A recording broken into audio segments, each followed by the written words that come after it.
Good morning. This is Cindy Silva, Chair of the Seismic Safety Commission. Can I be heard? We can hear you, Madam Chair. All right, thank you very much. I want to welcome everyone to the Thursday, August 31st, 2023 meeting of the California Seismic Safety Commission. We have an important items on our agenda this morning, and I'm very pleased that so many of the commission members and members of the public are able to make today's meeting. If we can start with staff calling the roll, and by the time roll call is done, I will be in my seat in the Walnut Creek City Council chambers. Thank you.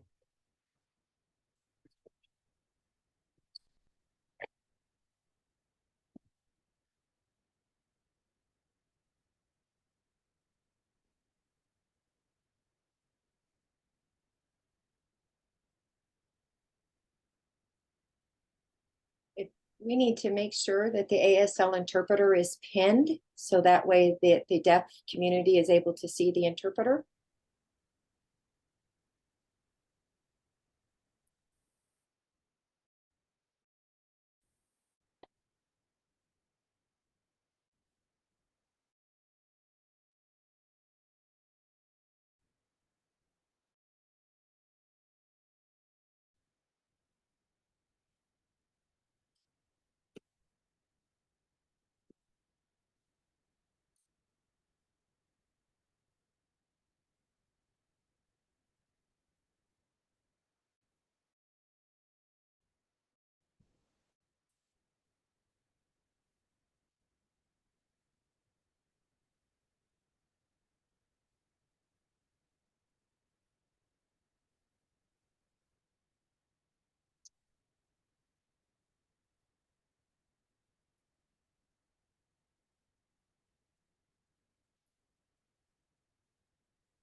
Can we get a sound check? Can you guys on the call hear us here?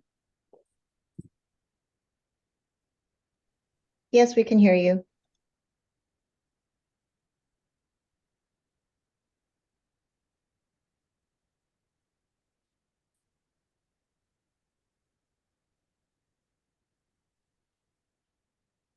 Can you hear? Okay, yeah, that works.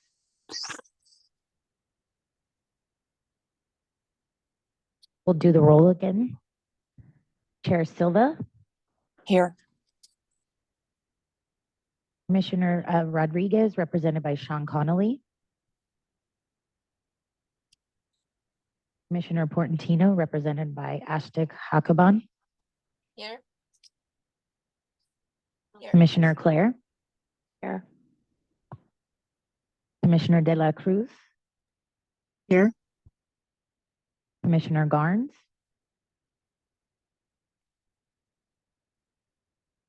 Commissioner Ward, represented by Lori Nazura.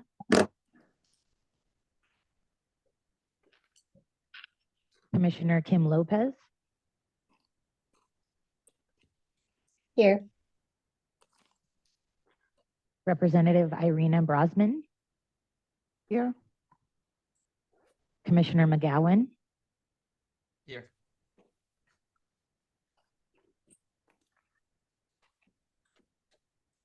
And then Commissioner Miyamoto. Okay, we do have Commissioner Garnes. She's having audio issues. We have a quorum. And Commissioner Wells. Here.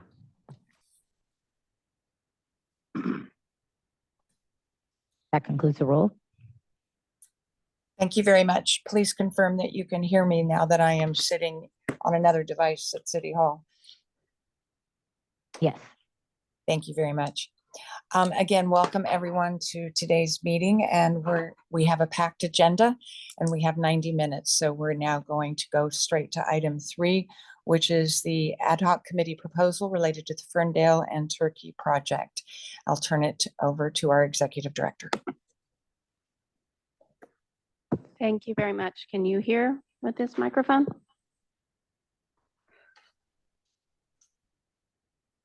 Okay, thank you.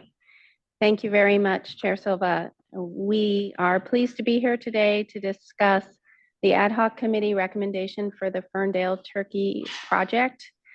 We met in May and approved that project, and then we met in July and approved ad hoc committees members, Representative Nazura and Commissioner De La Cruz. Since that time, the staff has worked to pull together the plan and has met with the ad hoc committee members. This agenda item is to approve the basic plan for moving forward. Since that time, we've also worked with consultants on the submission of proposals and developed a questionnaire for local and state officials. And I will provide a brief summary of the projects and then ask for you all to vote on approving that plan. Next slide, please. So the project will have 3 distinct components. The first component will be the Ferndale earthquake lessons learned, and that is will be conducted through interviews with state and local officials. And the second part will be a modeling of large magnitude earthquake sequence scenarios in California, utilizing consultant at the Pacific Earthquake Engineering Research Institute, or PEER. That will be another agenda item for you all to vote on. So that specific project will be done by Dr. Alam and Dr. Ganay from PEER. We'll be looking at 2 specific scenarios, one in Northern California, one in Southern California. The scenarios will be similar to the scenarios of the Turkey and Ridgecrest earthquakes in that they will be triggered scenarios as well as doublets, which means that the second earthquake was close to or as strong as the first one. And they will be looking at 2 levels of assessment. I will let them go into details about that.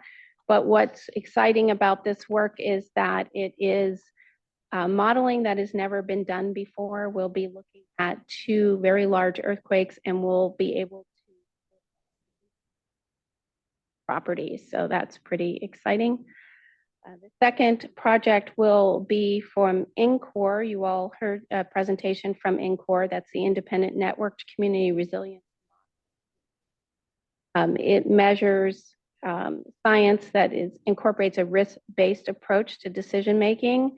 And they'll be looking at 2 communities, Odell being one of them. And then at the current time, Crockett is the proposed other community. Those 2 communities, Rio Dell, of course, because of the earthquake, and we'll be looking at recovery efforts and resilience. And then Crockett is the other community that's currently chosen as a more affluent community. Out FEMA aid to show the ability of communities to recover. And those are the current project plan items in that we have the 2 proposals and for Ferndale process. So that is what we're looking at. You know, the audio is going in and out, Andy, as you're talking. I don't know if others are hearing the same. Oh, goodness. Is this any better if I hold it like this? Yes. Do you feel like I need to give a real quick overview of the overview I just gave?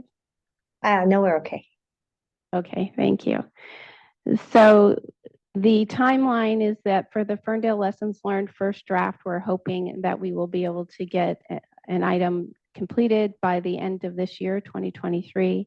For the peer and in-core reports, we expect those to be concluded 6 months after the contract is executed for each, assuming that they are approved by you all in the next 2 items. And then the draft for those 2 reports would be completed approximately 4 months after that, a couple months for us to pull together a draft and a couple months for OES review.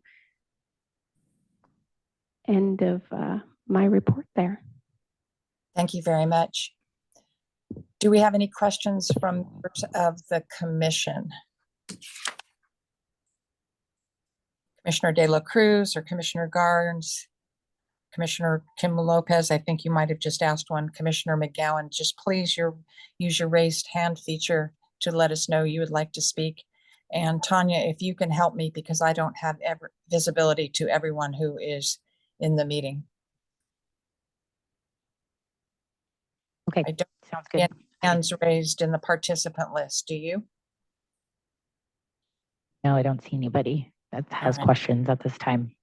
Then we will invite public comment. If any members of the public wish to comment on this portion of our meeting, please use the raise hand feature on Zoom or raise your hand in the room in Sacramento to let us know you would like to speak, and you will have up to a couple of minutes to make your comments. I don't see any raised hands on Zoom. Is there anyone who has raised their hand in our in-person meeting room?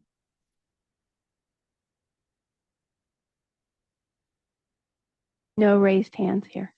All right, thank you very much.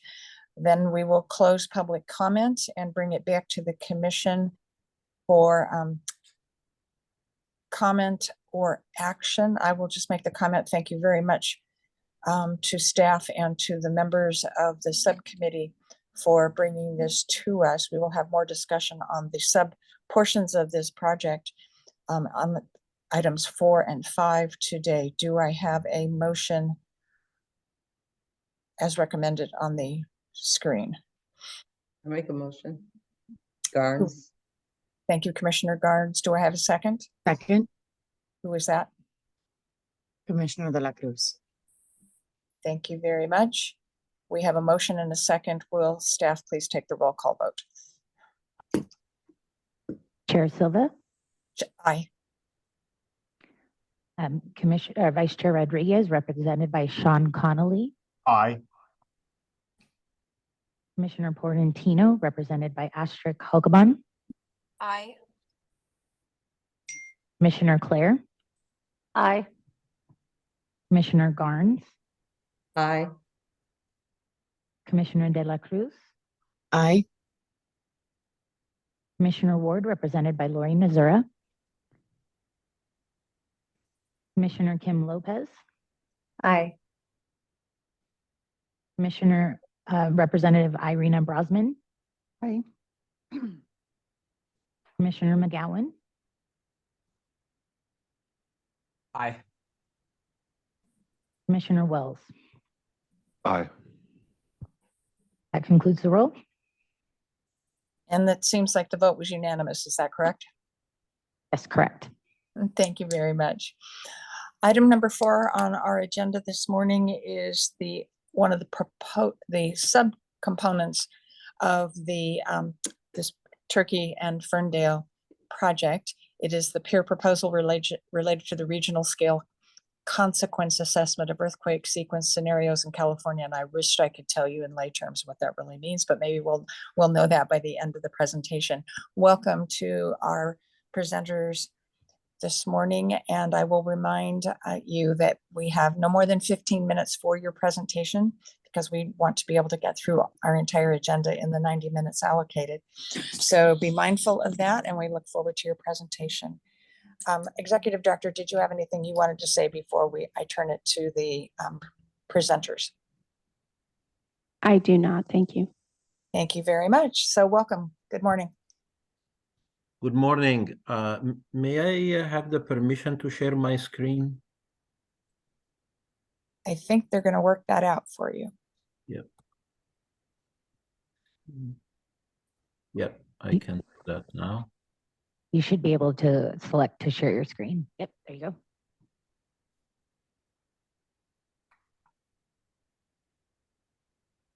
Hey, good morning, everyone. I'm Khalid Musallam. I'm the peer director. Peer is the Pacific Earthquake Engineering Research Center. I'm also a professor of structural engineering at UC Berkeley. And our proposal, as the Madam Chair mentioned, has to do with the regional scale consequence assessment of earthquake sequence scenarios in California. So the motivation of this proposal stems from the recent events that took place last year. There was a sequence of earthquakes in Iran, one in Taiwan, and the most important one, the one that took place early this year in Turkey, which had two earthquakes back to back, large magnitude 7.8 and 7.5, with several aftershocks in between and many more that followed the second main event. So you see here in this map, you see the trace of these two big events with the yellow line and the green line, and it shows some of the key events that took place. Many videos have demonstrated that when buildings are hit with a big earthquake and few minutes or even few hours later, another earthquake follows, these buildings tend to collapse. And there is a YouTube video about that. I'm not going to show the video, but just we took a screenshot here. Also, other notable events is the Ridgecrest that took place in 2019 in Southern California, and end of last year, the Ferndale earthquake that was followed 12 days later by another earthquake, the Riodale earthquake. So these back-to-back events is what motivated us to do this study. And moreover, the tectonics in the populated California, parts of California, are made of many segments of strike-slip faults, which can trigger multiple large events similar to what happened in Turkey. So there is some analogy here. So the objective of this study, even though many studies have been documented about looking at large magnitude earthquakes in California, to name two is the Haywire scenario in North California and also the SoCal catastrophic earthquake plan in Southern California. However, there are no studies for earthquake sequence, two big events back to back. Moreover, the current seismic design codes do not explicitly account for effects of earthquake consequences or aftershocks. So what this study aims for is to quantify on a regional scale the consequences of two earthquake sequence scenarios, and we will pick one in San Francisco Bay Area and one in Los Angeles metropolitan area. So the tasks that we are proposing, the three main tasks, is the first one is to document what we have learned from the Turkey and Ferndale sequences. The second is to define the earthquake sequence scenarios that we will study. And then the third, which is the main one, is to conduct this regional consequence assessment for these selected sequence scenarios. We propose to do that in three subtasks. What we call level 1 regional scale assessment and level 2 regional scale assessment, and finally to determine the effects of the second main shock. And we will have a report that will be divided in 2 volumes. The timeline to conduct these tasks is shown here. Hopefully we will start sometime in September once this project is approved and the contract is signed, and then 6 months from the starting date with 2 main deliverables, one to be delivered within 4 months, which is what we call volume 1 of the report, and the other is to be delivered at the end of the project sometime in April of 2024. Just to elaborate in the 3 main tasks, I have 1 or 2 slides on each task just to give an explanation of what we're actually going to do. The first task is the documentation of 2023 Turkey and 2022 Ferndale earthquakes. We will review the documents that were generated following these events. Steer.network, where PEER is part of, is the NSF-funded network that conduct reconnaissance work following important events. And Dr. Gunay, who is my co-author of this presentation, and myself, who were the key, with some colleagues, were key people in this reconnaissance report that's available to us because we were basically the main authors. So we will go more in depth to understand exactly what happened in Turkey and also what happened in Ferndale in terms of this earthquake sequence. We will also review other documents related to the Iran event, the Taiwan event, the Ridgecrest, the Christchurch. There were also sequence of events that were further apart in 2010 and 2011, and also Kocaeli, Duja earthquakes also were close to each other. So this task 1 will highlight potential problems that could exist in California because of the similarity of the tectonics to be used for making a recommendation, which is what's going to go in part or volume 1 of the anticipated report. The task 2, which is to define the earthquake sequence scenario, I mentioned we're going to have 2 scenarios, one in San Francisco Bay Area, the other in Los Angeles metropolitan area. This will be an effort done in collaboration with USGS, so hopefully facilitated by the Seismic Safety Commission, where we expect the use of USERF 3, or the Uniform California Earthquake Rupture Forecast version 3. So in the Turkey sequence, the several cities were subjected to intense ground shaking due to the main shocks. So for example, Malatya, that's shown in this black box, along the rupture propagation direction in both earthquakes, and it was hit really hard. So we will see if there are similar scenarios, realistic scenarios that can take place in California with the help of USGS, so we can pick these 2 scenarios in Northern and Southern California. In task 3, which is really the main task, is the regional consequence assessment for these selected earthquake sequence scenarios. This is divided into 3 subtasks. The first one, what we call level 1 assessment, where we will look at the entire region. It will be conducted using the FEMA software HAZUS, similar to what was done in the Haywired scenario methodology. The task 3.2, which is level 2, is more detailed assessment of smaller regions that will be informed by level 1 study.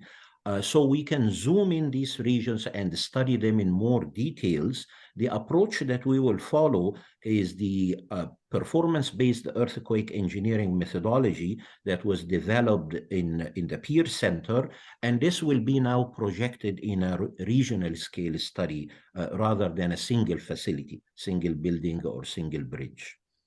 To elaborate a little bit on the level 1 assessment, since now we're looking at 2 earthquakes back to back, so we look at main shock 1 and main shock 2. So what we do is we select the ground motion intensity based on the scenarios that will be selected with the help of USGS, and then we use damage functions to determine the damage state on a regional scale. This will lead us to determine the loss functions in terms of direct economic losses, repair cost, direct social losses in terms of casualties, indirect economic losses. So this will help us in defining this regional loss assessment, which takes us from ground shaking intensity to damage assessment to losses. Now, this is the typical process we follow in earthquake assessment, but the new thing now is this main shock 1 will be followed by main shock 2, which again follow the same flow chart. The main difference is when we do damage functions, we rely on fragilities for damaged buildings from available literature.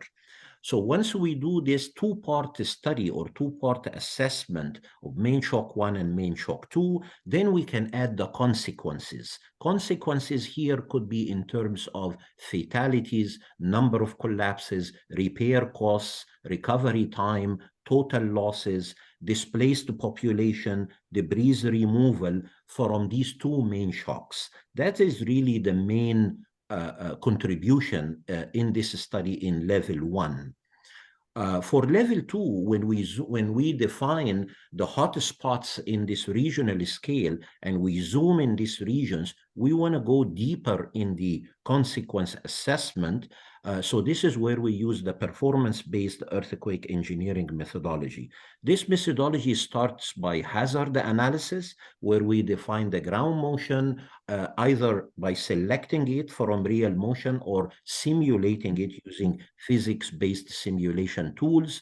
Then we go to structure analysis, where we use now concatenated motion of the two events, the two main events from the two main shocks. And then we do the damage analysis, estimating the damage from the structure analysis. Then we go to the loss analysis, where we determine decision variables that include collapse, casualties, total economic losses, functional recovery. And finally, we go to the regional loss assessment, where we combine the results of these four analyses: hazard analysis, structure analysis, damage analysis, and loss analysis. So in this level 2, which will consist of a detailed assessment of a smaller focused regions with the largest losses that's informed by level 1. Also, level 2, as I mentioned, will adopt the performance-based earthquake engineering methodology, where, for example, one of the tools that could be used is the so-called regional resilience determination, or R2D, which is developed in the Sim Center, that's also part of PEER. Also, tools like INCORE, I see in the agenda, Professor John Vandelint will talk about that. INCORE could be also used for the same purpose. The good thing about these tools, they all open source, so if we need to make any modification, this will be available to us. The outcome of this level 2 assessment are these decision variables for functionality, including collapse, casualties, which will be useful to stakeholders like the Seismic Safety Commission, FEMA, USGS, California Earthquake Authority, and so on.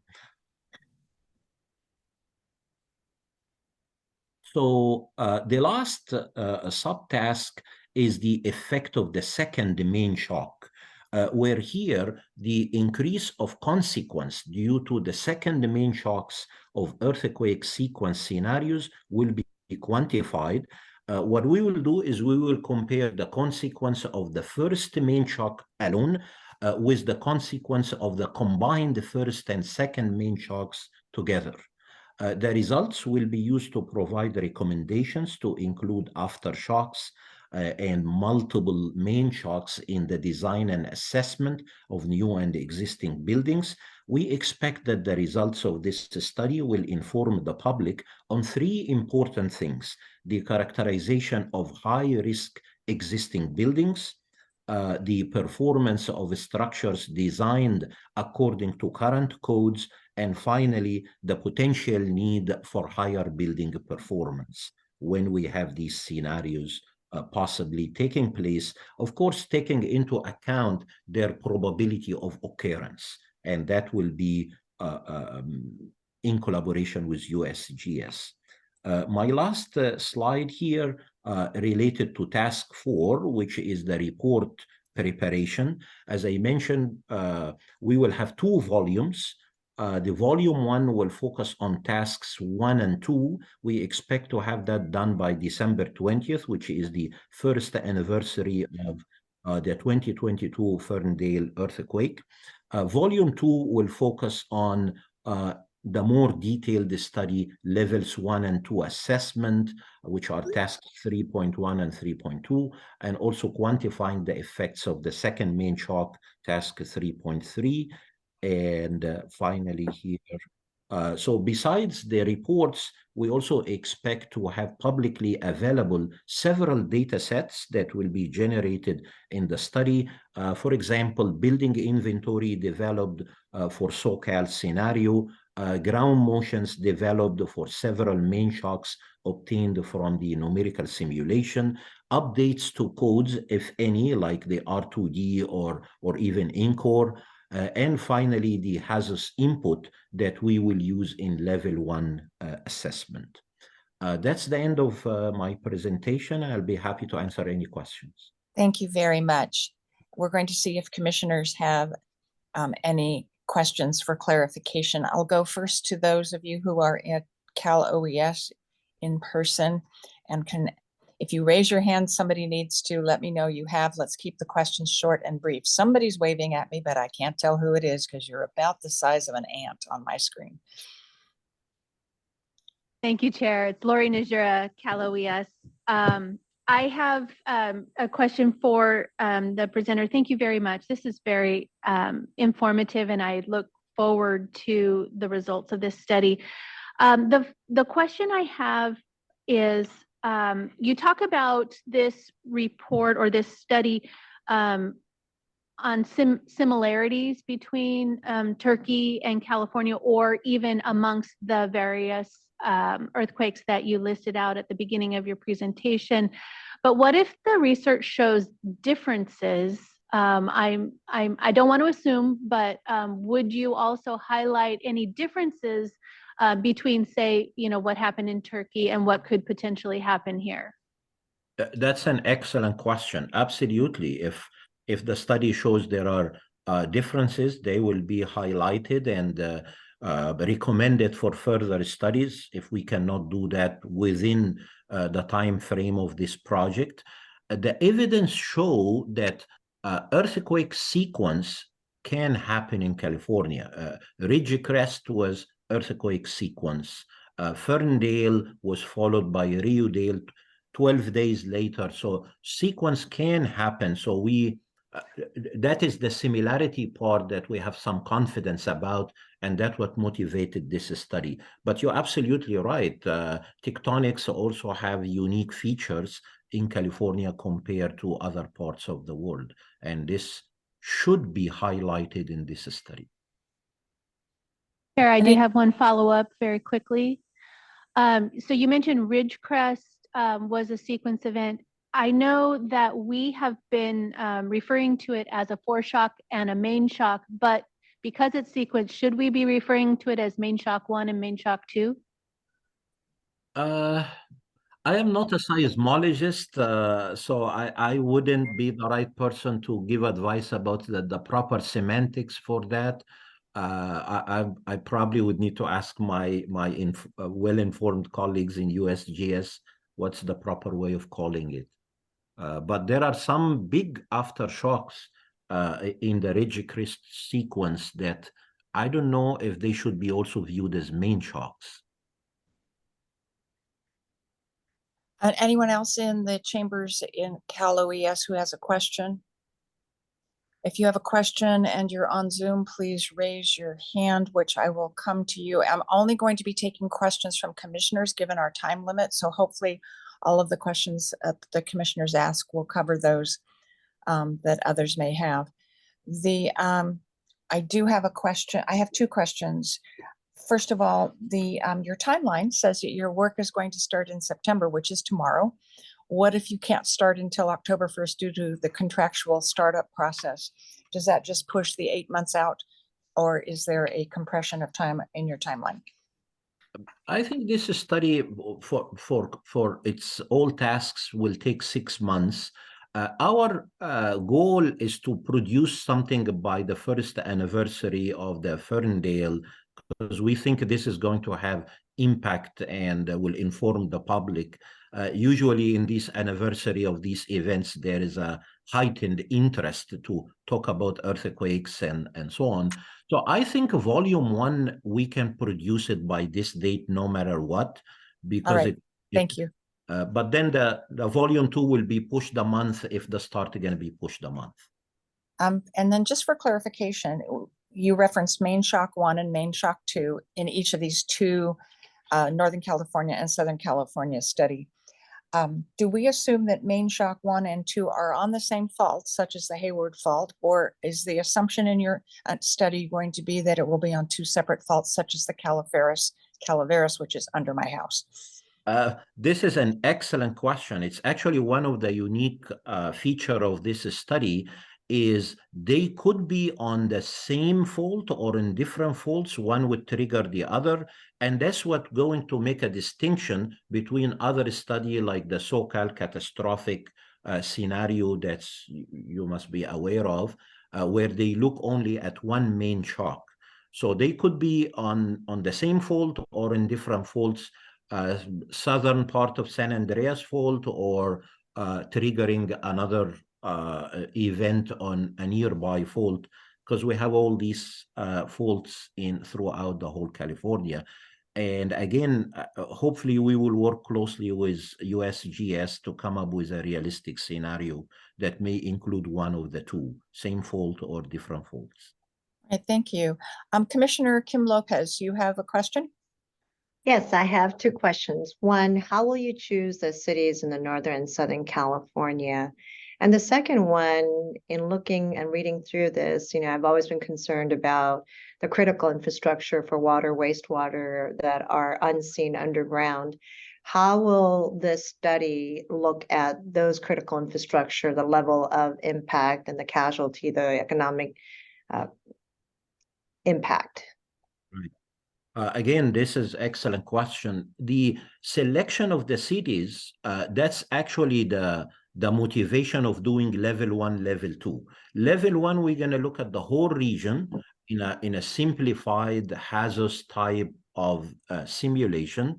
And this will inform us, like if you think that the level 1 is going to give us a heat map of the Northern California and Southern California. So we're going to zoom in the hottest spots or the red spots where we're going to do more the in-depth study in level 2, because this will be very demanding and we want that informed direction from level 1. So that's for the first question.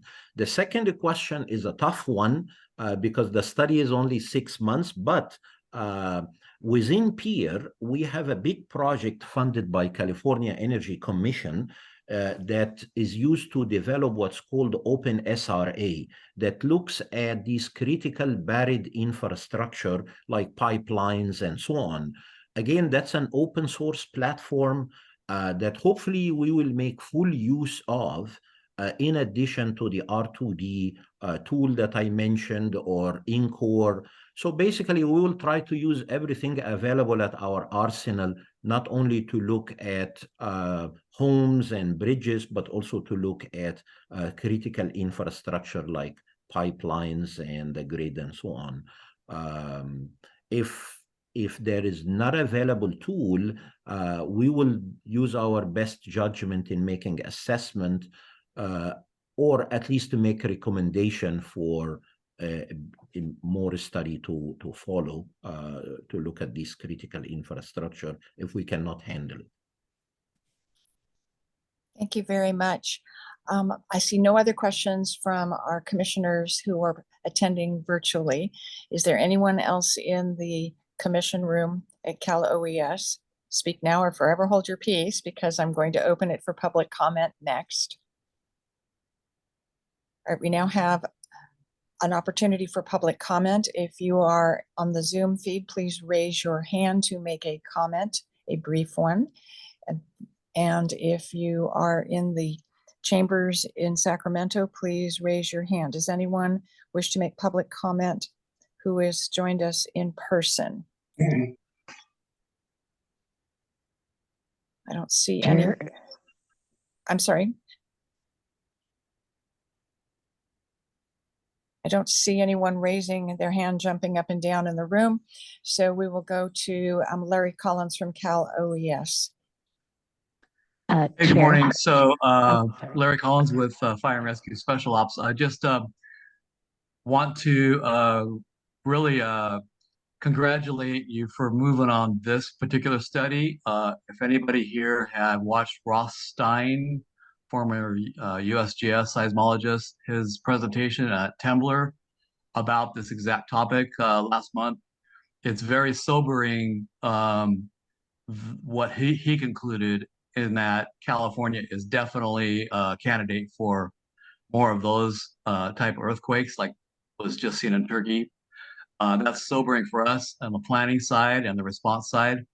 And then one sidebar question is that when I was involved with the shakeout scenario development starting in 2008, and we used HAZUS also at that time, the one concern I had with the HAZUS run for the Southern California Catastrophic Earthquake Plan was it seemed to lowball the number of injuries and fatalities that could result from a 7.8 magnitude quake.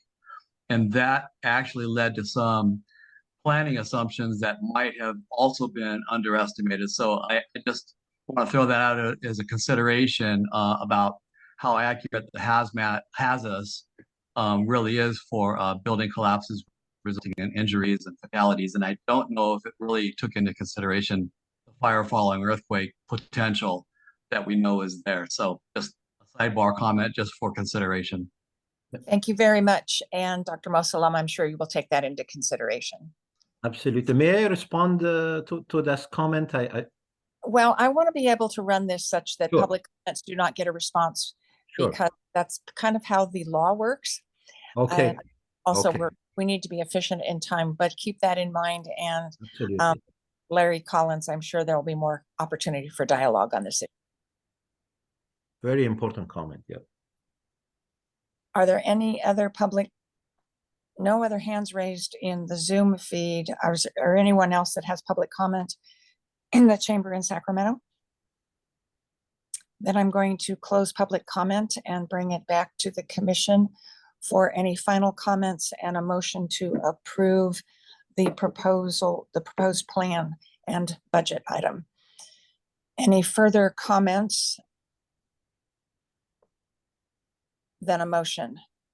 I'd like to move to approve the peer proposal. And that was? Commissioner de la Cruz. Commissioner Second. Cliff, thank you. And this, I second. Lori that- Nijra. thank you very much. We have a motion and a second to approve the peer proposal of the regional scale consequence assessment of earthquake sequence scenarios at a cost of $76,286. Would you please take the roll call vote? Chair Silva, Aye. Vice Chair Rodriguez, represented by Sean Connolly. Aye. Commissioner Portantino, represented by Astrid Huckabun. Aye. Commissioner Claire. Aye. Commissioner Garnes. Aye. Commissioner de la Cruz. Aye. Commissioner Ward, represented by Lori Nazura. Aye. Commissioner Kim Lopez. Aye. Representative Irina Brosman. Aye. Commissioner McGowan.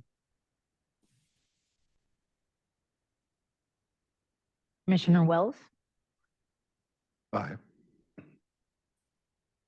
Passes unanimously. Thank you very much. And thank you, Dr. Mosalam, for making this proposal and helping us recognize some of the issues that we see in the future. Thank you. We look forward to hearing more reports from you. Thank you. The next item on our agenda is agenda item 5, sorry. It is the in-corp proposal portion of the Ferndale Turkey project, and presenting the information is, I believe it's Dr. Van der Lint. And we look forward to hearing from you again. We have a limited amount of time, so we look forward to your proposal, but there may be some questions as well after following your presentation. All right, great. Well, thank you, and thanks for the opportunity to present this. I'll go ahead and share screen.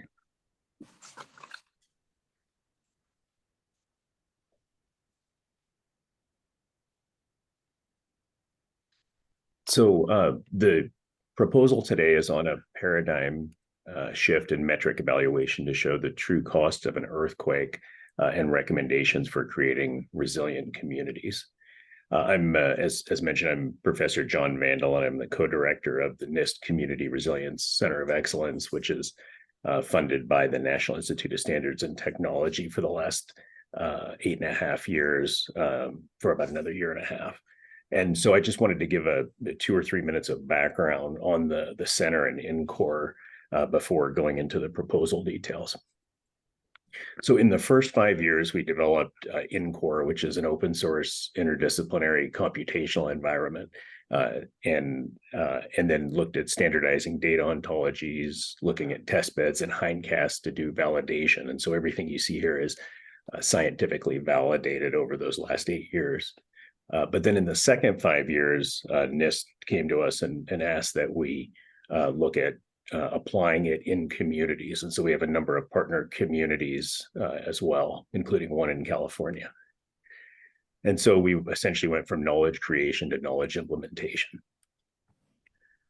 So we look at 5 areas of community stability, and within each of those, there's certain metrics, and these are just some examples of those metrics. But the stability areas that we'd focus on in this study are population stability, economic stability, social services, and then of course, physical services. We wouldn't focus on governance stability. That's very, very, very difficult to model. And so that's more of an emerging topic.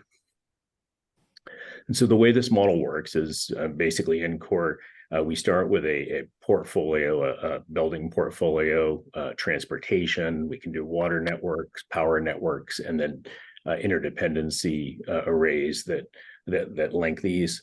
But then perhaps most importantly, there's then a computable general equilibrium model, and that CGE model models the economy. And it's a very complex model our team of economists sets up. There's also the social science models, which are the households themselves, as well as social institutions, hospitals, schools, things like that. And a lot of these, this is the economic model and the social science models are data-driven models. And then the physical infrastructure and the building models are physics-based models. So once this initial community description is set up, we can then look, in this case, subject it to an earthquake, and I'll explain that shortly, and calculate damage and immediate losses, things like that.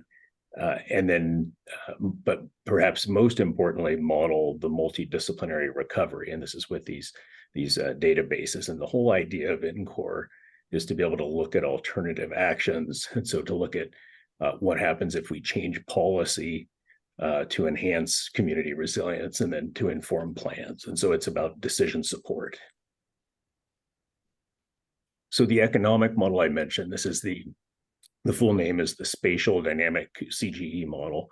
And the reason it's spatial is simply because communities can be quite large, and so it accounts for that. And so we can look at code changes, different policies, things like that within INCOR, and see how that affects losses in production by sector, wages, as well as income.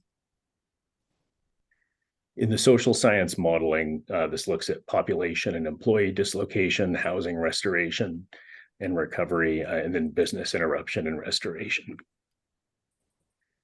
So the way this works is we operate at a very detailed level. And so this is why it's done at the community level. It can be done regionally. It could be done even larger. It's a matter of computation. And we partner with the National Center for Supercomputing Applications headquartered in Illinois.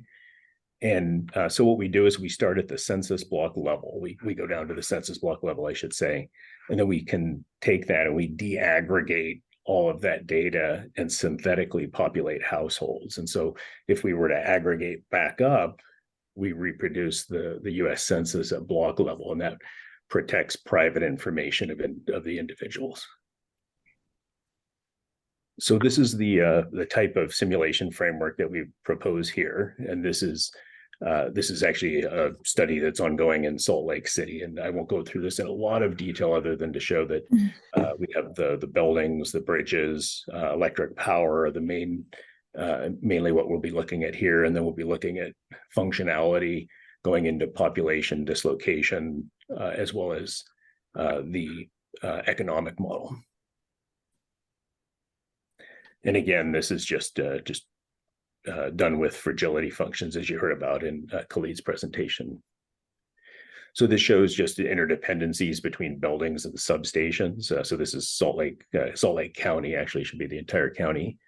On the left, on the top right, that's known as a social accounting matrix. This is a simplified representation, and what that does is it shows the sectors, the labor groups, the households, and then the government purchases everything, and it basically links this. And there's just the CGE model itself. It establishes equilibrium, and that equilibrium, whatever values are required to establish that equilibrium, is the new state of the economy at that time.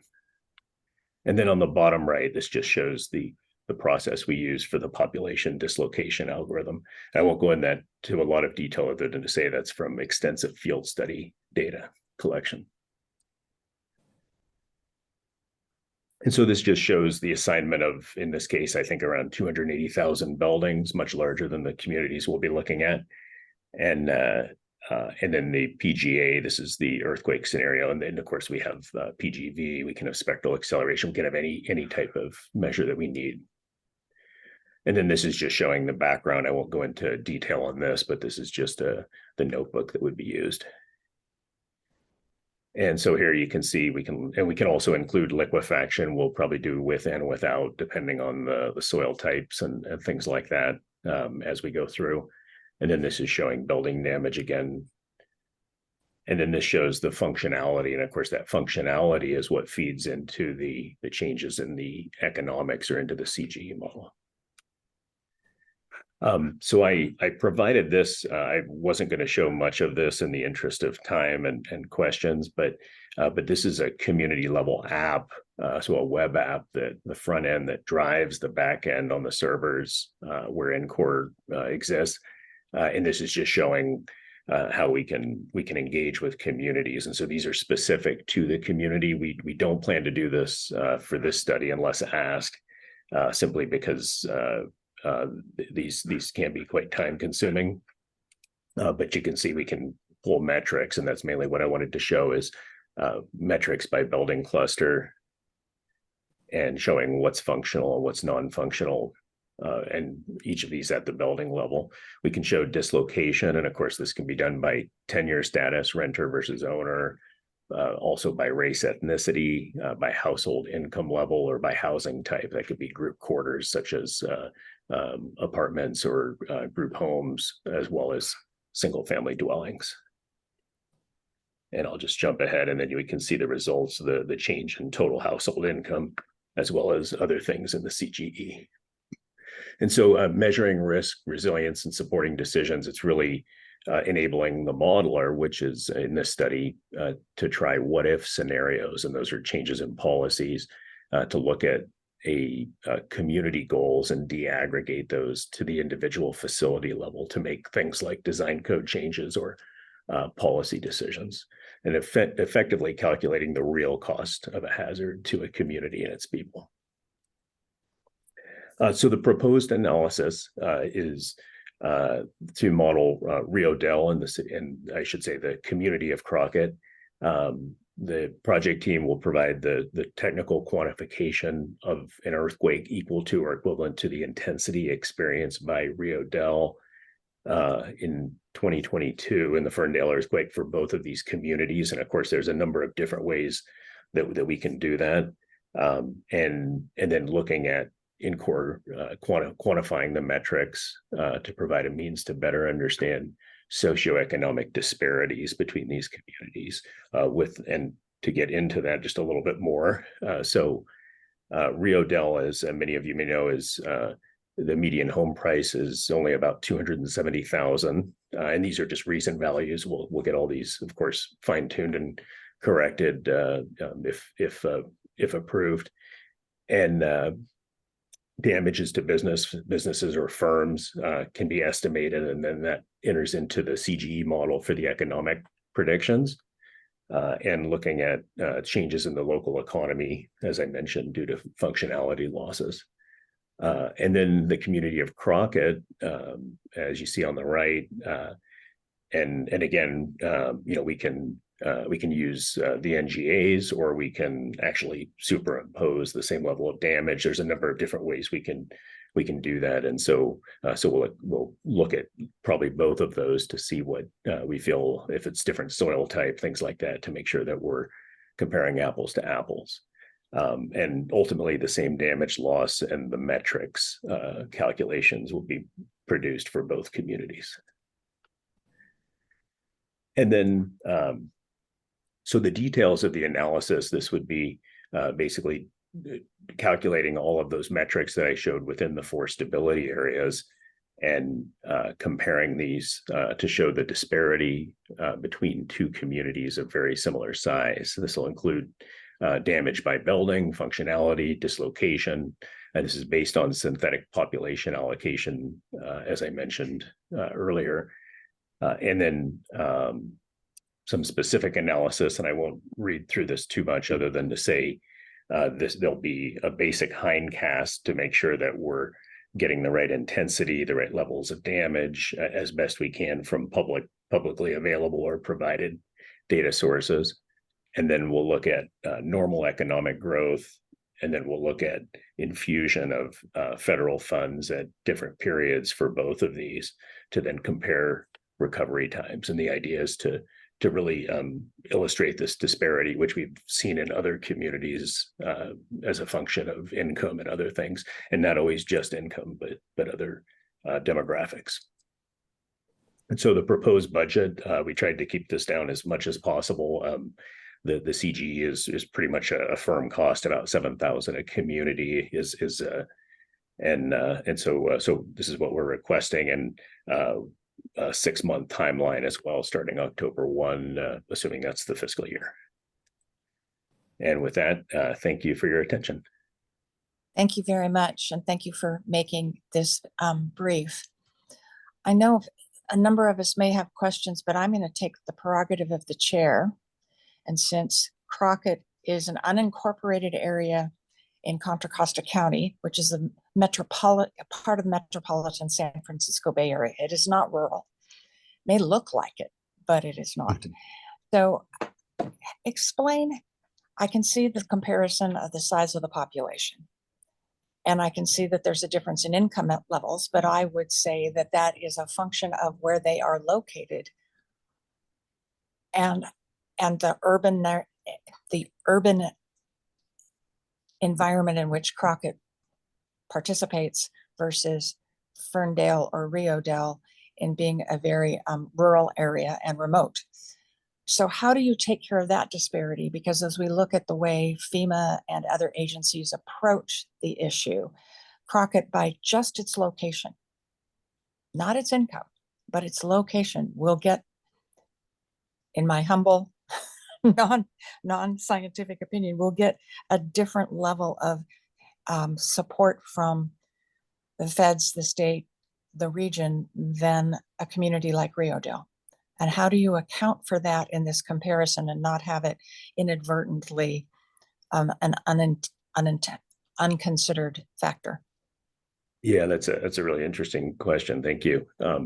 So in doing this, we'll be looking at all possible scenarios. So we'll be looking at the potential scenarios also of Crockett, both Crockett and Rio Dell, either getting or not getting the infusion of federal funds at different points in time, so that we can compare apples to apples. And so the economic model, the demographics from the census, those will all pick up anything nearby, because what we do is we take, well, the economists do, not me, but they take actually the data at the county level and then downscale it based on a extensive analysis. And so that's really most of the work, to develop a SAM that's specific to that community. And so as for example, as it picks up, say the presence of a freeway or a bridge, or my understanding is oil refineries, things like that. That's part of that area's economy, and so that comes in, but that's also related to their income, and that's these thousands, like hundreds or even 1,000 interacting equations in the CGE, and so that does get picked up. So it's really, it becomes, we break it down, it becomes an apples to apples, to use that expression, twice in a day. Well, and I'm glad you were able to respond to that, because it is a part of very industrialized manufacturing portion of Contra Costa and port. It's not very far from Oakland, Richmond, San Francisco, and that's not what Rio Dell is. So if there was an earthquake of the size of what happened in Rio Dell and Ferndale in Crockett, it would be affecting the entire East Bay of California. It wouldn't just be affecting a remote, isolated area. So we need to, I assume the modeling accounts for that. It does, yeah. Other questions from those who are sitting in the room in Sacramento?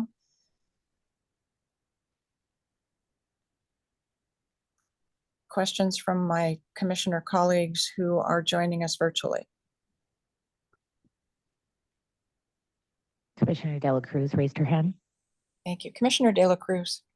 Thanks. I dropped it into the chat, and my question is around how the NCORE model will address the challenges that the 2020 census has, not only 2020 census, but just generally, and not really having visibility on undocumented communities. And the kind of double challenge there is that those folks are also largely ineligible for federal disaster relief. And so you kind of have a double layer of invisibility, and then kind of additional lack of resources provided to a population that many times continues to be invisible. So just wondered if you could address that. Yeah, that's a fantastic question as well, and a very hard one, as you know. We do have a team of sociologists that, and in general, we work with the census as is. But I agree, with everything you're saying, and certainly watch too much news myself, so I'm aware of what happened in 2020 as well. And I don't have a perfect answer, other than I think that if we can understand what the population is, then we can adjust that. In other words, when we see the number of buildings and we pull the population, and if things don't match, then we may be able to do an adjustment. But that could be something certainly we can explore within the budget, because that's something that the social scientists have discussed. We've discussed that at our semi-annual meetings. This comes up periodically, and has yet to get specific funding to do it. So, but yeah, that's a great point. And I think if we can pull out a disparity, then we can populate some of the presumably, if we need to, some of the multifamily buildings, things like that. But that would be something we'd have to explore a little bit. I can't give you a definitive answer on that one. That's a really hard but relevant question. Thank you. Yeah, I know it's a challenge, and I'm just wondering if there's a way to kind of build in some kind of cushion that acknowledges the challenges with, traditional data collection processes and that lack of visibility into specifically marginalized populations as a result. Yeah, and we do look at we have studies within our Center on Public Housing. Most of those are due to flood because of the location of a lot of the public housing. But so we have looked at that, and that does include undocumented inhabitants and things like that. But of course that's in North Carolina, and I don't know that would translate directly. Thank you. Any other commissioners have questions, either on Zoom? I don't see any on Zoom. Any who are attending in person? All right, so hold on while we take public comment. I'm now going to open this item for public comment. This is an opportunity to provide comments or to pose a question that you think that the presenter should be considering, or the commission. If you are in the room in Sacramento, please jump up and down. I don't know what to say. Let staff know that you have a comment. Otherwise, raise your hand on Zoom using the raise hand feature and I will call on you. No in person or none online that I can see, Chair. And I really want to know how the ASL interpreter interpreted my comments about jump up and down. Okay, we'll bring it back. Any other questions or comments from commissioners at this point? Or I will entertain a motion.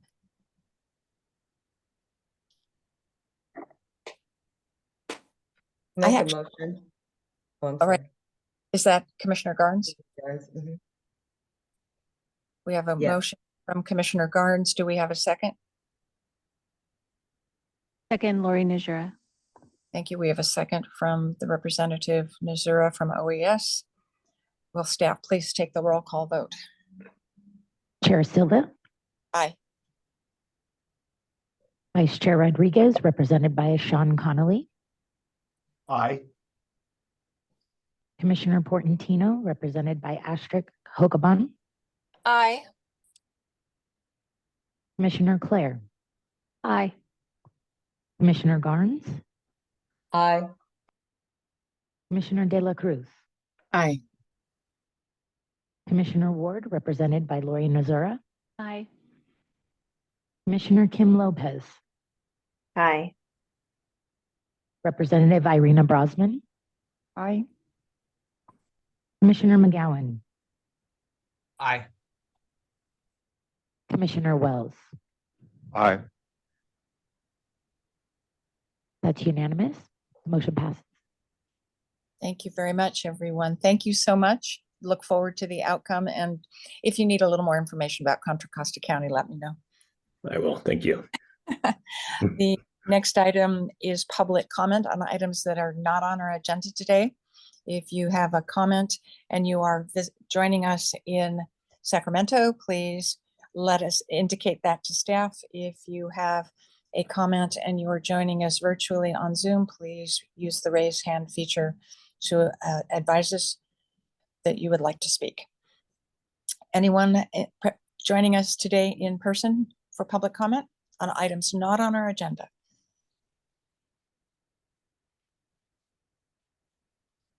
And on our end. And I don't see anyone who has used the raised hand feature. So we will close this item of public comment and move to adjournment. Before we adjourn, I want to thank everyone for attending, and I would like to turn it back to our executive director to give us any basic updates on how this will progress, what we've approved today before we adjourn. Thank you, Chair Silva. Yes, so we will start the contracting process. So thank you for the approvals of the 2 contracts. And we will keep you apprised as it moves through that process. That process can sometimes take a bit of time. So as it progresses, we'll let you know. The start dates may be slightly different than what is expected by the 2 proposers, but we will try our best to move it through as quickly as possible. And then with the other portion of the project, which is the Ferndale interviews, once we get those questions approved by our 2 ad hoc commissioners, then, well, not ad hoc commissioners, but the commissioners that are on the ad hoc committee, then we will start to move through that process, and we'll keep you apprised as well on how that is moving along. Thank you. And I'm sure we will receive regular updates at our commission meetings, correct? Yes, each commission meeting moving forward, we will be updating on the particular projects. Right, thank you. And that reminds me to say, as we adjourn, that we look forward to seeing all of you on Thursday, October 11th, 2023, for the next meeting of the Seismic Safety Commission. Thank you all for being with us today. And with that, this meeting is adjourned.